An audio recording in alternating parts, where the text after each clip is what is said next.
Hello बच्चों, let's read the question which is that right the name and deduce the atomic number of the following atoms the third alkali metal. तो यहाँ पर हमें third alkali metal कौन सा है उसका नाम बताना है और उसका एटॉमिक नंबर बताना है।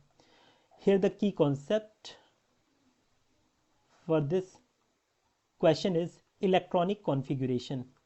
इलेक्ट्रॉनिक कॉन्फ़िगरेशन, तो देखिए ये इलेक्ट्रॉनिक कॉन्फ़िगरेशन के ऊपर बेस्ड क्वेश्चन है एंड पीरियोडिक टेबल के ऊपर भी बेस्ड क्वेश्चन है। पीरियोडिक टेबल आप लोगों को पता होगा, ये सिस्टमेटिक अरेंजमेंट होता है एलिमेंट का according to their atomic number.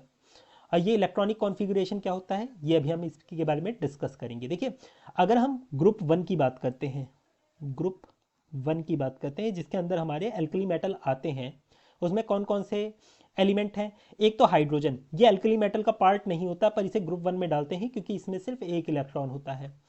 फिर आते हैं lithium, sodium, potassium, rubidium, caesium, यही है। अब देखिए यहां पर जैसे मैंने बताया ग्रुप वन में वो एलिमेंट होते हैं जिनके लास्ट शेल में सिर्फ एक इलेक्ट्रॉन होता है। ठीक है, लास्ट वैलेंस शेल में सिर्फ एक इलेक्ट्रॉन होता है, तो यह आसानी से इस इलेक्ट्रॉन को लूज कर देता है अगर आप इन्हें जरा सी एनर्जी दोगे तो यहां पर हमें पता चल गया हाइड्रोजन जो है उसके आउटर मोस्ट में कितना है, एक इलेक्ट्रॉन है। इसका मतलब इसकी इलेक्ट्रॉनिक कॉन्फ़िगरेशन क्या होगी, 1s1 होगी।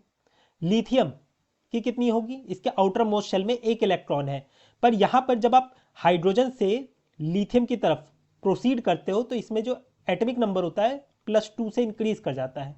अगर इसका एटॉमिक नंबर 1 है तो इसका क्या हो जाएगा, 1 + 2 कितना हुआ, 3 हो जाएगा। लिथियम से सोडियम की तरफ जब आप मूव करोगे तो यहां पर एटॉमिक नंबर +8 हो जाएगा।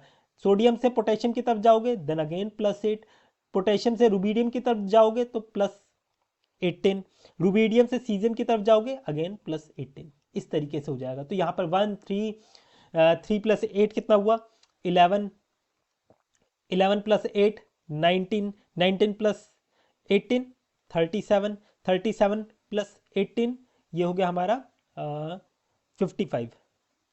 ठीक है, इस तरीके से हम निकालेंगे एटॉमिक नंबर। अब यहां पर मैंने कहा आउटर मोस्ट शेल में इसमें एक इलेक्ट्रॉन जाता है, तो देखिए यहां पर लिथियम का अगर इलेक्ट्रॉनिक कॉन्फ़िगरेशन निकालोगे तो ये क्या आएगा, लिथियम का 1s2 2s1। यहां पर देख रहे हो एक इलेक्ट्रॉन आ रहा है, यहां पर एक इलेक्ट्रॉन आ रहा है। सोडियम का निकालोगे तो ये कितना आएगा, 1s2 2s2 2p6 3s1। यहां पर भी एक इलेक्ट्रॉन आ गया। ठीक है, और ये थर्ड पीरियड है, ये डिनोट करा है, ये सेकंड पीरियड है, ये फर्स्ट पीरियड है। फिर देखिए 1s2 2s2 2p6 3s2, ये कितने हो गए हमारे 10 12, फिर 3p6 देन 4s1। ये देख लो ये क्या है, फोर्थ पीरियड है, फोर्थ पीरियड। और हमें बताना क्या है, थर्ड एल्कली मेटल बताना है। एल्कली मेटल कहाँ से शुरुआत होती है, यहाँ से शुरुआत होती है। तो इसका मतलब ये पहला एल्कली मेटल, ये दूसरा एल्कली मेटल, ये तीसरा एल्कली मेटल। तो यहाँ से हम डिड्यूस कर सकते हैं इसका एटॉमिक नंबर। इसका एटॉमिक नंबर क्या है, इसका एटॉमिक नंबर है हमारा 19। और हमने कैसे डिड्यूस करा, हमें पता है फोर्थ पीरियड में जो मेटल आता है, एल्कली मेटल आता है, वो थर्ड एल्कली मेटल हुआ क्योंकि हाइड्रोजन तो एल्कली मेटल की कैटेगरी में आते नहीं है।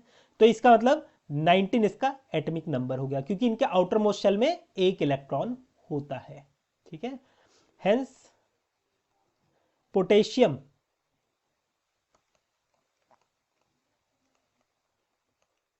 Which has atomic number, atomic number 19, ये इसका आंसर है। ये एटॉमिक नंबर लिखा है, इसे पूरा ही लिख देते हैं, ठीक है, ताकि आप लोगों को समझने में आसानी हो। Atomic number. I hope you understood it well. Best of luck.